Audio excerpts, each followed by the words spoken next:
नमस्ते विद्यार्थ्यांनो, आपण आता शब्दतरंग प्रश्नपत्रिका क्रमांक 3 मधील भाषा विषयाच्या 4 उतार्यावरील प्रश्न पाहणार आहोत. अतिशय काळजीपूर्वक व समजपूर्वक उतारे वाचावे लागतात. आपण यापूर्वी सांगितलेलं आहे. सुरुवातीला हा उतारा कशावर आहे हे पाहण्यासाठी पहिलं वाक्य वाचलं की आपल्याला लक्षात येईल उतारा कशावर आहे. कानाला सुमधुर वाटणारे वाद्य म्हणजे सनई होय. हे वाक्य वाचल्यानंतर आपण सर्व प्रश्न वाचूयात. पहिला प्रश्न काय पहा, सनई बनवण्यासाठी शक्यतो टिंब लाकूड वापरले जाते. दुसरा प्रश्न काय म्हणजे 62वा, मिलाप या शब्दाचा उतार्यातील अभिप्रेत अर्थ असाच आहे की. 63वा, सनईमधून सुमधुर स्वर उमटतात. येथे उमटतात म्हणजे. त्यानंतर 64, सनई आहे डॅश डॅश. सनईबद्दल माहिती असेल काहीतरी. सनईचा खालचा भाग असतो डॅश डॅश. आता आपल्याला सनईबद्दल माहिती आहे हे उतार्यावरून कळालं आणि सनईवरचेच प्रश्न आहेत हे पण समजलं. आता आपण उतारा नीट वाचूयात, समजपूर्वक वाचूयात. कानाला सुमधुर वाटणारे वाद्य म्हणजे सनई होय. आता सनई वाद्य किती जणांना पाहिलं तुम्हाला माहीत असेल. सनई वाद्य लग्नामध्ये असतं पा. सनई वाद्य उंच असतं ते सनई वाद्य. सरळ सरळ नाही, पिपाणी वेगळी, सनई वेगळी. याच्या सुराने वातावरण प्रसन्न बनते. आणि सनईच्या सुराने काय होतं तर वातावरण प्रसन्न म्हणजे आनंद वाटतो आपल्याला सनईचा सूर ऐकल्यानंतर, आवाज ऐकल्यानंतर. सनई हे वाद्य शहनाई नावाने देखील ओळखले जाते. आणि सनईलाच दुसरं नाव काय आहे, शहनाई असं सुद्धा नाव आहे. हे वाद्य फार प्राचीन काळापासून वापरले जाते. आणि सनई जे वाद्य आहे ते वाद्य अलीकडचं नाही तर फार प्राचीन म्हणजे पूर्वीच्या काळापासून वापरले जाते. याचा आकार लांबट नळीसारखा असतो. आणि सनईचा आकार कसा असतो, लांबट असतो. आणि एखादी नळी असते की नाही, तुम्ही पाईप बघता की नाही नळी, त्या पद्धतीनं नळीसारखा आकार असतो. सागवान किंवा शिसवी या टिकाऊ लाकडापासून हे वाद्य बनवले जाते बघा. आणि हे जे वाद्य आहे वाजवण्याचं साधन आहे ते एकतर सागवान किंवा शिसवी या 2 लाकडांपासून बनवले जाते. आणि ती कशी आहेत लाकडं, टिकाऊ आहेत. टिकाऊ का वापरलं जात असेल, कारण ते लवकर खराब होऊ नये. त्यानंतर पहा, या वाद्यांचा वरचा भाग तोंडाने वाजवायचा असतो बघा. आणि या वाद्याचा जो वरचा भाग असतो तो तोंडाने वाजवायचा असतो म्हणजे वाजवण्यासाठी तोंडाचा वापर केला जातो. मधला भाग फुगीर व पोकळ असतो. आणि जो मध्यभागी जो भाग असतो तो फुगीर असतो म्हणजे थोडासा किंचित फुगलेला, आणि तो पण पोकळ असतो. व हाताची बोटे वाद्यावर असलेल्या छिद्रावर ठेवून ध्वनी उत्पन्न करतात. आणि ह्या सनईला असलेल्या छिद्रावर हाताची बोटे ठेवली जातात. तोंडाने हवा फुंकली जाते आणि त्या छिद्रावर एक विशिष्ट प्रकारे हात ठेवून ध्वनी म्हणजे आवाज उत्पन्न होतो म्हणजे निर्माण होतो, आपल्याला ऐकायला मिळतो. या दोन्ही क्रिया बरोबरच कराव्या लागतात. आणि ह्या 2 क्रिया म्हणजे कोणत्या, तोंडाने हवा आणि त्या छिद्रावरील हात, या क्रिया एकाच वेळी कराव्या लागत असतात. प्रदीर्घ श्वास आणि अचूक स्वरस्थानावर हाताच्या बोटांची होणारी लयबद्ध हालचाल यांच्या मिलापामुळे सनईमधून सुमधुर स्वर उमटतात. आणि पहा, असं कोणीही सनई वाजवू शकत नाही. तुम्ही किंवा मी सनई वाजवायला गेलो तर आपल्याला आवाज चांगला येईल का सनईचा, नक्कीच नाही येणार. कारण त्यासाठी एक विशिष्ट पद्धत असते सनई वाजवण्याची, आणि ती म्हणजे प्रदीर्घ श्वास घेता आला पाहिजे सनई वादकाला. त्यानंतर अचूक स्वरस्थानावर हाताच्या बोटाची हालचाल झाली पाहिजे बघा. स्वर कुठे, कोणत्या छिद्रावर हाताची बोटं ठेवल्यावर कोणता स्वर निर्माण होतो हे सुद्धा आपल्या लक्षात आलं पाहिजे. आणि म्हणून सनई वादक तशा प्रकारे बोटांची लयबद्ध हालचाल करतात. आणि त्या दोन्हीच्या माध्यमातून, दोन्हीच्या मिलापातून सनईमधून काय होतो, सुमधुर म्हणजे आपल्या कानाला ऐकावासा वाटणारा आवाज निर्माण होत असतो. उतारा समजला असेल. उतारा फारसा अवघड नाही. आता आपण प्रश्न पाहूयात डायरेक्टली. जर अडचण आली तर आपण उतार्याकडे जाऊयात, अन्यथा गरज नसेल तर नाही. चला पाहूयात. अगोदर पाहूया प्रश्न क्रमांक 61. सनई बनवण्यासाठी शक्यतो टिंबटिंब लाकूड वापरतात. हे बघा, आपल्याला उतारा पण वर दिसतो आहे सरळ सरळ आणि प्रश्न पण दिसतो आहे, बरोबर. सनई बनवण्यासाठी आपण वाचलं बघा, या ठिकाणी सागवान किंवा सिसवी या टिकाऊ लाकडापासून हे वाद्य बनवले जाते. आता बघूयात खाली. जाडसरे, कमी वजनाचे, पोकळ आणि टिकाऊ. हे बघा, झाडाचं नाव आलं नाही इथं झाडाचं नाव सागवान किंवा सिसवी दिलेलं नाही, पण टिकाऊ लाकूड वापरतात की नाही. हे दोन्ही टिकाऊ झाड आहेत, आहे की नाही. आपले घर असेल, घराचे दरवाजे खिडक्या सागवानपासून बनवतात का, कारण टिकाऊ आहे. तसं सनईसाठी सुद्धा टिकाऊ लाकूड वापरतात. म्हणजे याचं उत्तर येणार आहे पर्याय क्रमांक डी. त्यानंतर पुढील प्रश्न पाहूयात. प्रश्न क्रमांक 62. मिलाप या शब्दाचा उतार्यातील अभिप्रेत अर्थ असा आहे की, बघा, मिलाप, आपल्याला या ठिकाणी मिलाप दिसतो आहे शब्द. वाक्य वाचून दाखवतो तुम्हाला. काय सांगितलेलं आहे. प्रदीर्घ श्वास आणि अचूक स्वरस्थानावर हाताच्या बोटांची होणारी लयबद्ध हालचाल यांच्या मिलापामुळे सनईमधून सुमधुर स्वर उमटतात. आता मिलाप याचा अर्थ काय होणार आहे या ठिकाणी जर पाहिलं तुम्ही तर बघा, ताल होईल का, नाही. भेट होईल का, नाहीच होणार. मेळ होईल का, तर होऊ शकतो. गती होईल का, नाही. हे मिलाप म्हणजे मेळ असा अर्थ अभिप्रेत आहे. म्हणून पर्याय क्रमांक सी हे या प्रश्नाचं अचूक उत्तर आहे. त्यानंतर पहा 63वा प्रश्न. सनईमधून सुमधुर स्वर उमटतात. इथे उमटतात म्हणजे हे बघा, आपले पाय उमटतात चिखलातून आल्यावर किंवा पाण्यातून आल्यावर, तसे सनईचे काय स्वर उमटत असतात का. मग या उतार्यात काय अर्थ आहे उमटतात म्हणजे, तर प्रतिबिंबित होतात असं आहे का, नक्की नाही. बघा, उलगडतात हे बरोबर असेल का, नाही. दिसतात, स्वर कधी दिसले का तुम्हाला, दिसत असतात का सनईचे स्वर, अजिबातच नाही. निर्माण होतात, हे पहा, उमटतात याचा अर्थ निर्माण होतात. सनईतून स्वर जे उमटतात असं म्हटलेलं आहे, ते तयार होतात, निर्माण होतात. त्यानंतर आपण पाहूया पुढील प्रश्न 64. सनई आहे. आता बघा, इथं 4 वाक्य दिलेले आहेत. त्यावरून आपल्याला सनईबद्दल कोणतं वाक्य योग्य आहे ते पाहायचं आहे. बघा, सनई आहे. फक्त फुंकीने वाजवायचे वाद्य. फक्त तोंडानं फुंकून वाजवतात का, तर आपण पाहिलंय वर उतार्यात, नाहीत वाजवत. फक्त हाताने वाजवायचे वाद्य, या ठिकाणी हे सुद्धा चुकीचं आहे. फक्त बोटाने वाजवायचे वाद्य, फक्त बोटानं वाजवतात का, नाहीत वाजवत. डी, तोंड व हाताची बोटे यांनी वाजवायचे वाद्य, तर हे मात्र बरोबर आहे. शेवटच्या वाक्यात सुद्धा तुम्हाला लक्षात येईल, प्रदीर्घ श्वास आणि अचूक स्वरस्थानावर हाताच्या बोटांची होणारी लयबद्ध हालचाल, म्हणजे तोंडाचा पण वापर होतो आणि बोटाचा पण वापर होतो. यानंतर आपण या उतार्यावरचा शेवटचा प्रश्न पाहूयात. 65वा. सनईचा खालचा भाग असतो.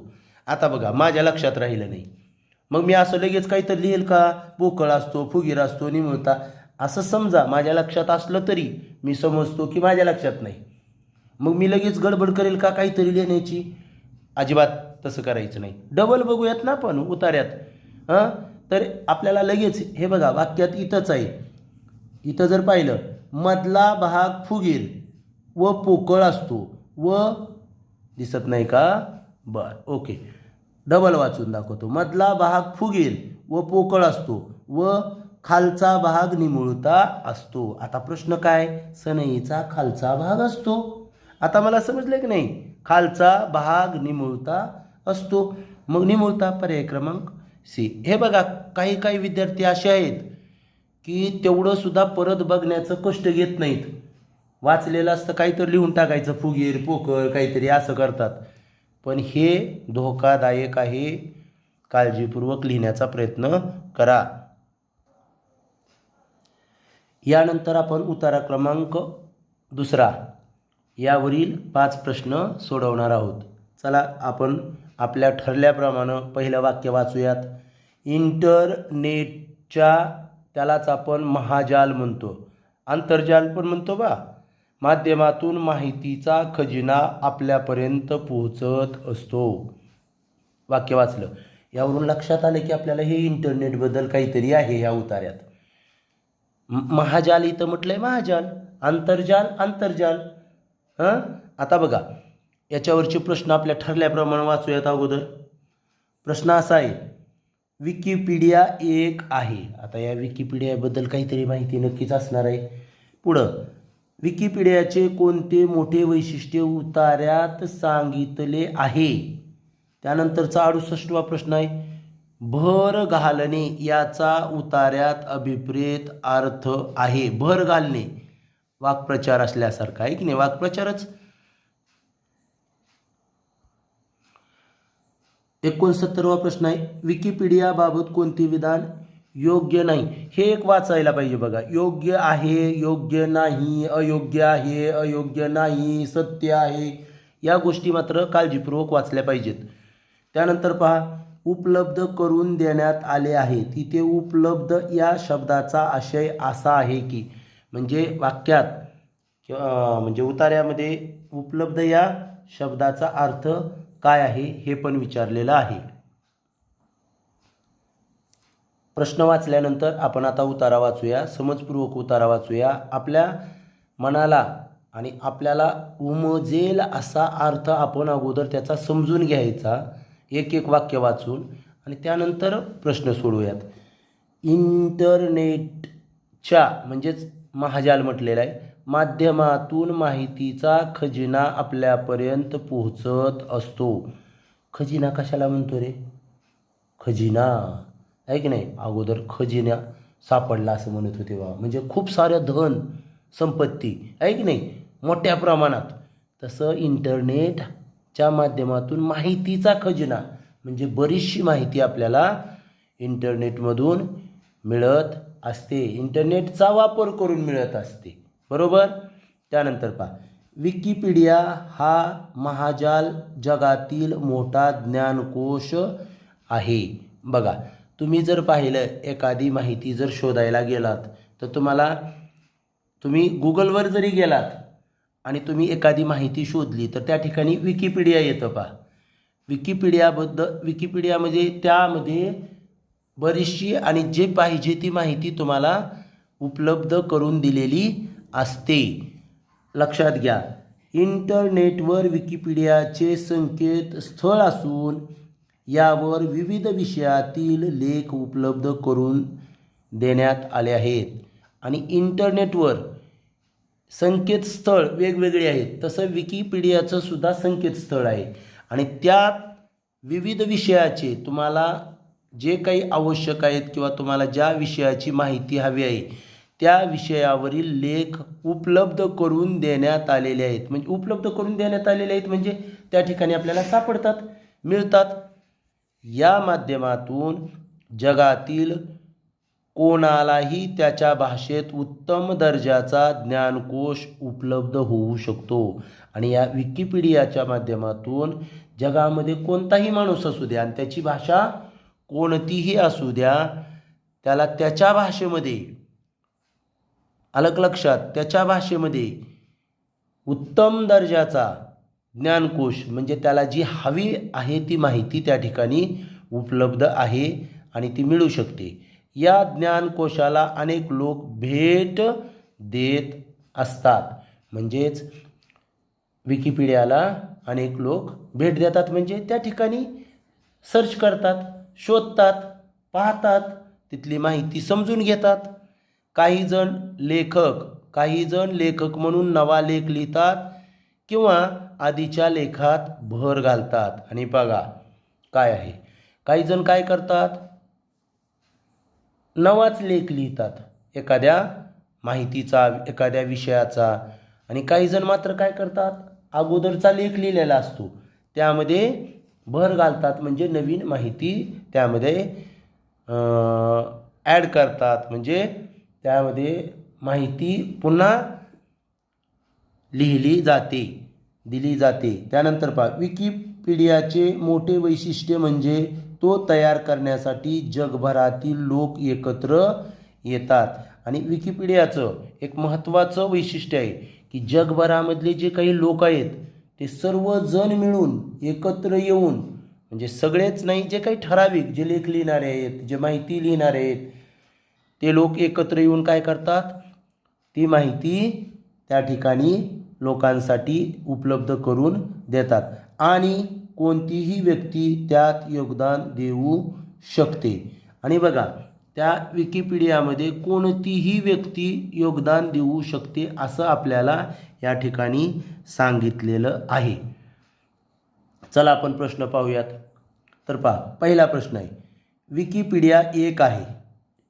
पहिला दिलेला आहे शब्दकोश, विज्ञानकोश, ज्ञानकोश आणि महाजाल. हे पहा, तुमच्या लगेच लक्षात येईल. हे बघा, जगातील मोठा ज्ञानकोश आहे कोणता? विकिपीडिया हा महाजाल जगातील मोठा ज्ञानकोश आहे. काही जण महाजाल लिहितील, महाजाल. अरे बाळांनो, महाजाल जगातील काय आहे ज्ञानकोश? तर विकिपीडिया आहे. मग विकिपीडिया इथं कुठे दिसतंय का तुम्हाला? म्हणजे विकिपीडियाबद्दल विचारलेलं आहे. विकिपीडिया काय आहे? तर तो काय? तर ज्ञानकोश आहे. काय आहे? ज्ञानकोश. त्यानंतर पहा पुढील प्रश्न 67, विकिपीडियाचे कोणते मोठे वैशिष्ट्य उतार्यात सांगितले आहे? तर पहा, आपण बघूयात. यात मोठे वैशिष्ट्य म्हटलंय बरं का, मोठे वैशिष्ट्य. इथं बघा, विकिपीडियाचे मोठे वैशिष्ट्य म्हणजे तो तयार करण्यासाठी जगभरातील लोक एकत्र येतात आणि कोणतीही व्यक्ती त्यात योगदान देऊ शकते. आता इथं पाहूयात. यात विविध विषयातील लेख असतात. हे पण बरोबरच आहे. हा जगातील सर्वात मोठा कोश आहे. बरं, म्हटलेला आहे मोठा ज्ञानकोश आहे. पुढं, याला जगभरातील अनेक लोक भेट देत असतात. हे सुद्धा भेट देत असतात, आपण सुद्धा भेट देतो. त्यानंतर कोणतीही व्यक्ती यात योगदान देऊ शकते. याच्यामध्ये बघा, इथं पाहिलं तर विकिपीडियाचे मोठे वैशिष्ट्य म्हणजे तो तयार करण्यासाठी जगभरातील लोक एकत्र येतात आणि कोणतीही व्यक्ती त्यात योगदान देऊ शकते. इथं पण दिलेलं आहे. म्हणून पर्याय क्रमांक डी हे या प्रश्नाचं उत्तर आहे. त्यानंतर पहा 68वा प्रश्न, बहर घालणे याचा उतार्यात अभिप्रेत अर्थ आहे. बहर घालणे वाक्प्रचार आहे. उत्तेजन देणे असेल का बहर घालणे म्हणजे? नक्कीच नाही. पूर्णता करणे आहे का? नाही. वृद्धी करणे आहे का? तर वृद्धी करणे आहे. बहर घालणे म्हणजे आहे त्या माहितीमध्ये आणखी माहिती समाविष्ट करणे म्हणजे भर घालणे. पर्याय क्रमांक सी हे उत्तर येणार आहे. फुलून जाणे हे असंच काहीतरी देतात. एखादाच पर्याय असा दिलेला असतो त्यामध्ये की त्याचा काही अर्थार्थी वाक्याशी त्या उतार्याशी संबंध नसतो. 69वा प्रश्न आहे, विकिपीडियाबाबत कोणते विधान योग्य नाही? हे बघा, हे फार महत्त्वाचं आहे बरं का. हे जर वाचलं नाही का गडबडीत सगळा घोळ होतो. आपण पटकन योग्यला लिहून टाकतो, आहे की नाही? योग्य नाही, योग्य नाही म्हणजे चूक आहे. हा वेगवेगळ्या भाषेत उपलब्ध असतो, हे योग्य आहे. जगभरातील लोक यात योगदान देतात, हे पण योग्य आहे. लेखक नवे लेख लिहू शकतात व लेखात भरही घालू शकतात, हे पण योग्य आहे. विकिपीडियात वाचकांना काही बदल करता येत नाही. चारही पर्याय वाचल्यानंतरही थोडासा मी उत्तरापर्यंत पोचलेलो नाही, तर या प्रश्नाचं उत्तर शेवटी सांगण्यात येईल. थोडासा मी कन्फ्यूज आहे. चुकीचं उत्तर असण्यापेक्षा आता इथं पर्याय क्रमांक 4 असल्यासारखं वाटतं, परंतु हे विधान योग्य नाही असं विचारलं आहे. आणि विकिपीडियात वाचकांना काही बदल करता येत नाही असं म्हटलं आहे. येतो की नाही असं उतार्यात पण नाही. म्हणून थोडंसं चुकीचं उत्तर सांगण्यापेक्षा शेवटी उत्तर सांगतो मी. 70वा प्रश्न पहा, उपलब्ध करून देण्यात आले आहेत इथे उपलब्ध या शब्दाचा आशय असाच आहे की आता या ठिकाणी उपलब्ध या शब्दाचा अर्थ काय विचारला आपल्याला? शोधणे. आपण काय विकिपीडियावर म्हणजे शोधण्याचा काय संबंध आहे का? जरी आपण शोधून पाहत असेल तरी उतार्यात उपलब्ध म्हणून काय अर्थ आला उपलब्ध या शब्दाचा? तर शोधणे नाही, अस्तित्वात असलेले हे सुद्धा नाही. प्राप्त, नक्कीच उपलब्ध करून देण्यात आलेले आहेत म्हणजे प्राप्त करून देण्यात आलेले आहेत, आपण पाहू शकतो, ते आपण माहिती घेऊ शकतो. आणि जवळ असलेले असा काही संबंध नाही. यानंतर पहा 69व्या प्रश्नाचं उत्तर मी सांगितलं नव्हतं. तर पहा यामध्ये पर्याय क्रमांक डी बघा काय होतं? विकिपीडिया याबाबत कोणते विधान योग्य नाही, म्हणजे योग्य नाही याचा अर्थ लक्षात येतो तुम्हाला. आणि इथं पर्याय क्रमांक 4 मध्ये दिलेला आहे, विकिपीडियात वाचकांना काही बदल करता येत नाही. तर बदल करता येतो, बदल करता येतो, वाचकांना काय करता येतो? बदल करता येतो. आणि तिथं काय म्हटलेलं आहे? बदल करता येत नाही, म्हणजे हे चुकीचं आहे, हे चुकीचं आहे म्हणजे योग्य नाही. आणि म्हणून पर्याय क्रमांक 4 हे या प्रश्नाचं उत्तर आहे. यानंतर पाहूया उतारा क्रमांक 3. पहिलं वाक्य वाचूयात. आपल्या ताटात वाढलेले अन्न आपण चव घेऊन आनंदाने खावे, म्हणजे नक्कीच अन्नाबद्दल काहीतरी माहिती आहे. आता आपण अगोदर प्रश्न वाचूयात. प्रश्न पहा काय आहेत? 5च्या 5 प्रश्न अगोदर वाचूयात. 71वा प्रश्न आहे, ताटामध्ये अन्न अजिबात टाकू नये. यात अजिबात शब्द असा सांगतो की? बर. 72वा प्रश्न आहे, आपल्याला भूक आहे तेवढेच अन्न डॅश डॅश.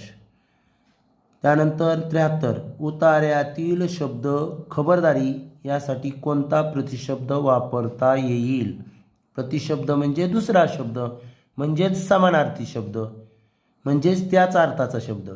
त्यानंतर 74, आपल्या ताटात वाढलेले अन्न आपण टिंबटिंब. त्यानंतर 75, उपयोग केलेले या अर्थाचा उतार्यातील शब्द सांगा. उपयोग केलेले. चला आता आपण ठरल्याप्रमाणे उतारा वाचूयात. बघा, आपल्या ताटात वाढलेले अन्न आपण चव घेऊन आनंदाने खावे. बघा ही सूचना आपल्यासाठी सगळ्यांसाठी आहे बरं का.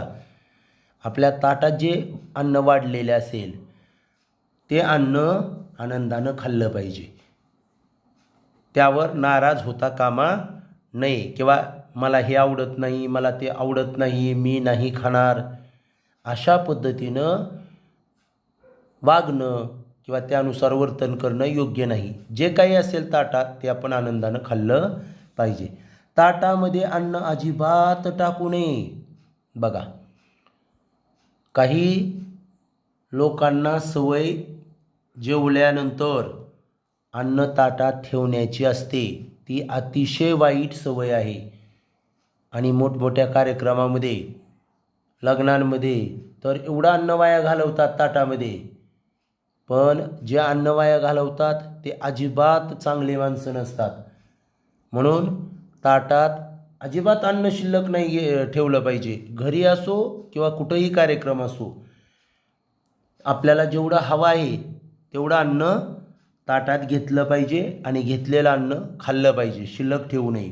जे अन्नपदार्थ बनवलेले असतात त्यासाठी इंधन, तेल, तूप, मसाले व भाज्या इत्यादी विविध घटक वापरलेले असतात. तुम्हाला सगळ्यांनाच माहीत आहे, जे अन्नपदार्थ बनवलेले असतात ते का सहजासहजी बनतात का? त्यासाठी इंधन वापरलं जातं. इंधन म्हणजे काय असतं रे बाळांनो? तर ते बनवण्यासाठी लागणारं, समजा गॅस असेल आहे की नाही, आता काय रॉकेल वगैरे नाही, किंवा लाकडं चूल असेल तर लाकूड वापरलं जातं, हे ते इंधन. तेल, मग त्या भाजीमध्ये वापरलेलं तेल असेल. तूप, काही पदार्थ बनवताना तूप पण वापरतात, मसाल्याचे पदार्थ वापरतात, भाज्या वापरल्या जातात. हे सर्व घटक त्या अन्नपदार्थामध्ये असतात.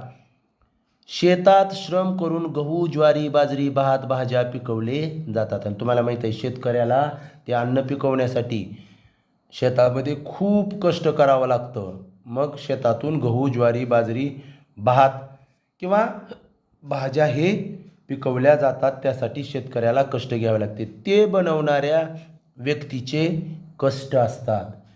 आणि शेतकऱ्याचं जसंच कष्ट आहे की नाही तसंच अन्नपदार्थ बनवणाऱ्या व्यक्तीचं सुद्धा कष्ट असतं. तुमच्या घरामध्ये, आपल्या घरामध्ये आई अन्न बनवते की नाही, स्वयंपाक बनवते. मग आईनं सुद्धा त्यामध्ये तिचे श्रम लावलेले असतात, कष्ट लावलेले असतात. जसे शेतकऱ्याने धान्य निर्माण करण्यासाठी तसे अन्न बनवण्यासाठी सुद्धा श्रम लावलेले असतात बघा. त्यामुळे जेवताना आपल्याला भूक आहे तेवढेच अन्न वाढून घ्यावे. मोलाचा सल्ला आहे आपल्यासाठी. आपल्याला जरा एखादा पदार्थ आवडीचा असला की किती घ्यावं आणि किती नाही असं वाटतं. आणि घेतो किती आणि खातो थोडं, देतो टाकून. हे वाईट. आणि म्हणून आपल्याला जेवढी भूक आहे तेवढेच अन्न वाढून घ्यावे, कमी घ्यावे.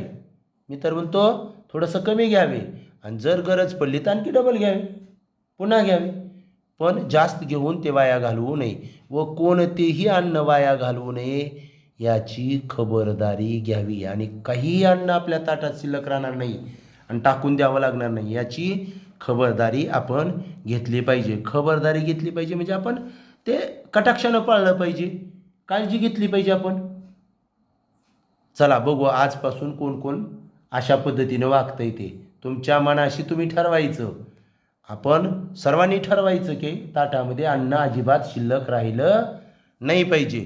आणि ज्यांना खरंच हा उतारा वाचून आपल्या वर्तनात बदल करायचा आहे, मार्क तर मिळतील रे, पण वर्तनात पण बदल झाला पाहिजे. अलग लक्षात. चला आपण पाहूयात प्रश्न. आता काय आहे प्रश्न तर बघा,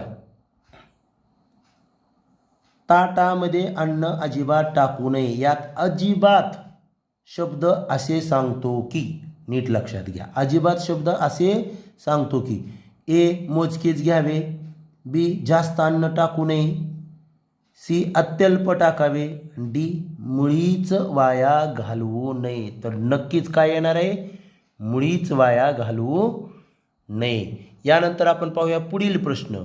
प्रश्न 72. आपल्याला भूक आहे तेवढेच अन्न खावे, बनवावे, वाढावे, वाढून घ्यावे. तर निश्चित काय आहे, वाढून घ्यावे. हे काय लक्षात घ्या, आपल्याला तसं वाक्य आलेलं आहे वर. आपल्याला जेवढी भूक आहे तेवढेच अन्न वाढून घ्यावे. त्यानंतर उतार्यातील शब्द खबरदारी यासाठी कोणता प्रतिशब्द वापरता येईल. हे बघा शेवटी आलेलं आहे बघा, कोणतेही अन्न वाया घालवू नये याची खबरदारी घ्यावी. मग आता खबरदारी म्हणजे काय तर बघा, निश्चय, सावध, काळजी, बंदोबस्त. तर नक्कीच काय, काळजी घ्यावी. पर्याय क्रमांक सी हे त्याचं उत्तर येत आहे.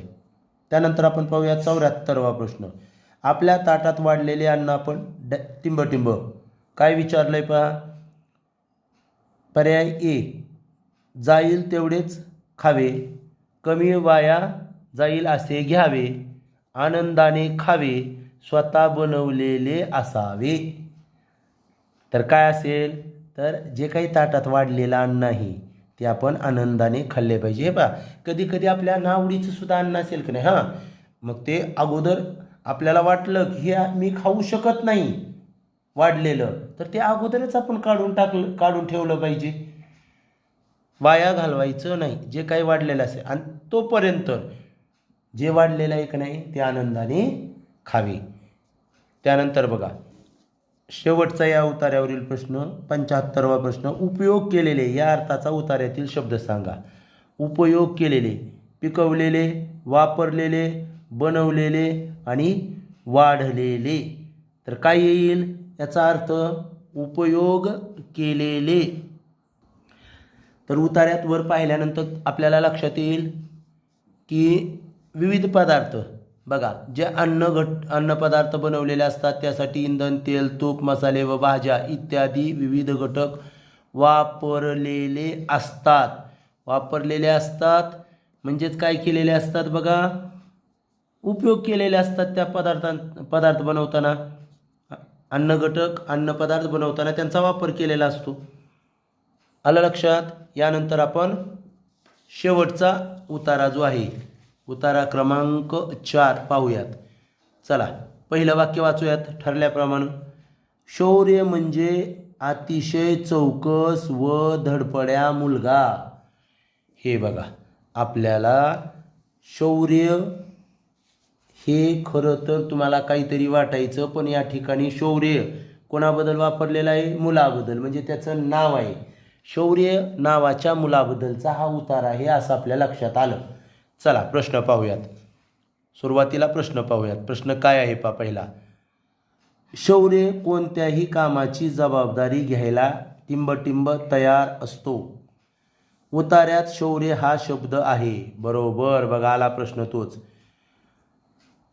आतुरता या शब्दाचा समानार्थी शब्द आहे.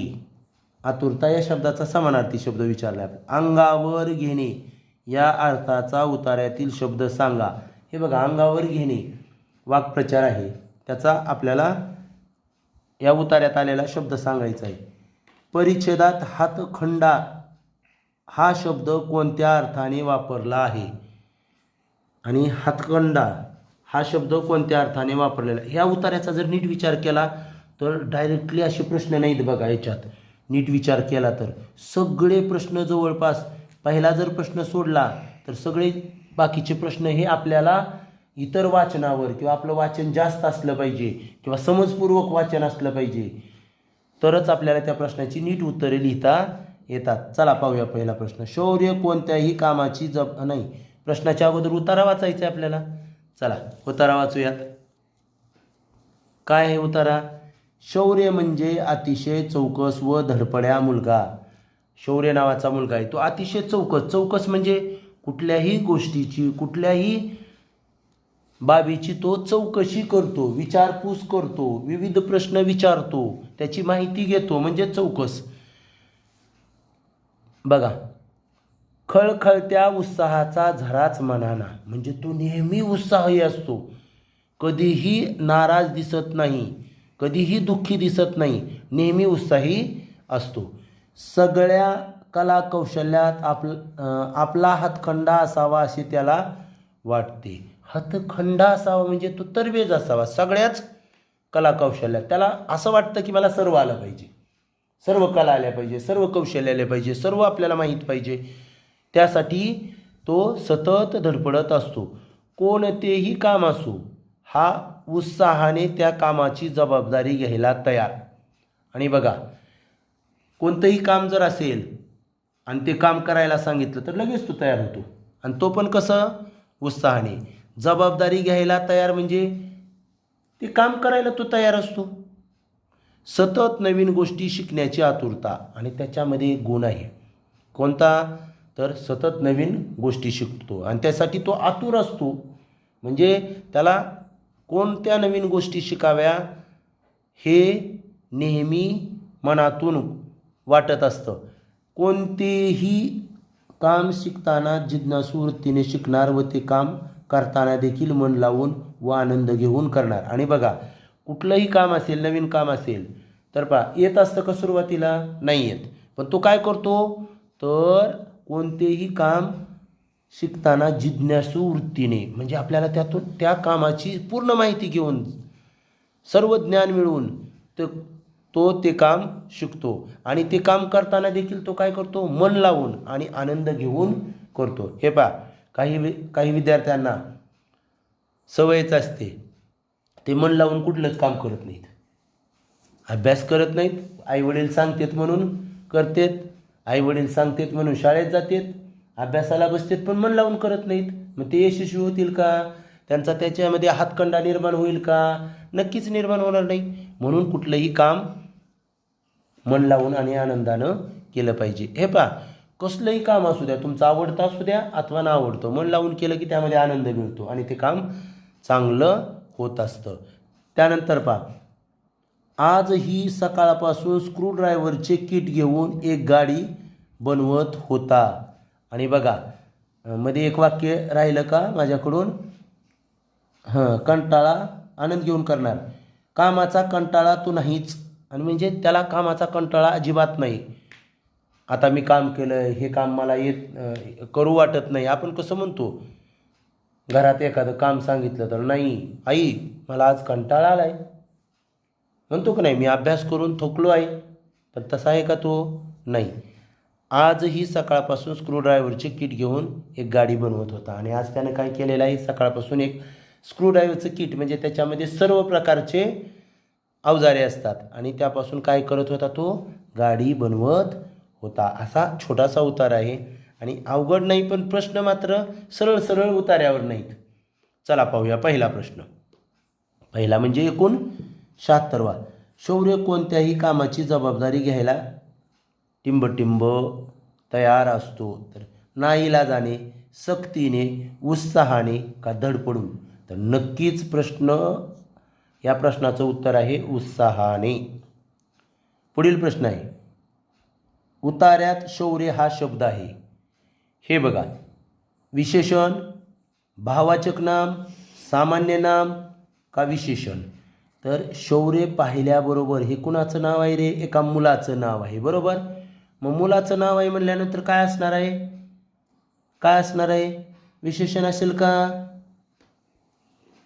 भाववाचक नाम असेल का? सामान्य नाम असेल का? विशेष नाम असेल का? असेल ना विशेष नाम. व्यक्तीचं नाव आहे, ते मुलाचं नाव आहे म्हणून विशेष नाम. पर्याय क्रमांक डी. यानंतर पुढील प्रश्न पहा. प्रश्न 78. आतुरता या शब्दाचा समानार्थी शब्द आहे. आता बघा, सरळ सरळ सरळ आहे का प्रश्न? हा पण नव्हता, व्याकरणावर विचारला. हा सुद्धा बाहेरचाच प्रश्न. म्हणजे आतुरता या शब्दाचा समानार्थी शब्द, यासाठी आपल्याला शिष्यवृत्ती परीक्षेची तयारी करावी लागते. आतुरता पहा, अतिशय गडबड, अतिशय उत्सुकता, जिज्ञासा का आस? तर नक्की लक्षात घ्या, आतुरता म्हणजे अतिशय उत्सुकता. पर्याय क्रमांक बी हे उत्तर आहे. अंगावर घेणे या अर्थाचा उतार्यातील शब्द सांगा. हे बघा, या उतार्यात अंगावर घेणे या अर्थाचा शब्द आलेला आहे. तर कोणता आहे बघा? पर्यायात काय दिले पहा अगोदर? भिडणे, जबाबदारी घेणे, मन लावून करणे आणि धडपड्या. हे पहा, अंगावर घेणे या अर्थाचा शब्द. तर तुम्ही इथं जर पाहिलं तर इथं आहे बघा, कोणतेही काम असो, हा उत्साहाने त्या कामाची जबाबदारी घ्यायला तयार. म्हणजे तो अंगावर घेणे म्हणजे काय करत होता? कुठलंही काम करायला तयार असायचा, जबाबदारी स्वीकारायचा. त्यानंतर पहा, शेवटचा प्रश्न 80वा प्रश्न आहे. परिच्छेदात हतखंडा या शब्दाचा कोणत्या अर्थाने वापर झाला आहे? कोणत्या अर्थाने वापरला आहे? तर पहा, फार सोपे काम असणे, एखादे काम पार पाडण्याचे कौशल्य, हातचा मळ असणे, एखाद्याचा हात लागूनच काम पूर्ण होण्याचे कसब. तर निश्चितपणे काय आहे? हातखंडा म्हणजे एखादे काम पार पाडण्याचे कौशल्य. आपण म्हणतो पहा, कुठल्या असे कारागीर असतात की त्यांच्याकडूनच ते काम केलं जातं. का? कारण त्यांचा त्या कामामध्ये हातखंडा असतो, म्हणजे ते कौशल्य प्राप्त झालेलं असतं, आहे की नाही. कुंभार असतात, समजा तुम्ही मडकं बनवलं, चिखल दिला तसाच तुम्हाला मडकं बनवायला लावलं तर आपण बनवू शकतो का? नाही बनवू शकत. पण कुंभार मात्र छान बनवू शकतात, कारण त्यांचा त्यामध्ये हातखंडा असतो. म्हणजे काय? तर एखादे काम पार पाडण्याचे कौशल्य. अशा पद्धतीनं आज आपण या सराव संच 3 मधील सर्व उतार्याच्या प्रश्नाविषयी सविस्तर चर्चा केलेली आहे. या ठिकाणी थांबूयात. धन्यवाद.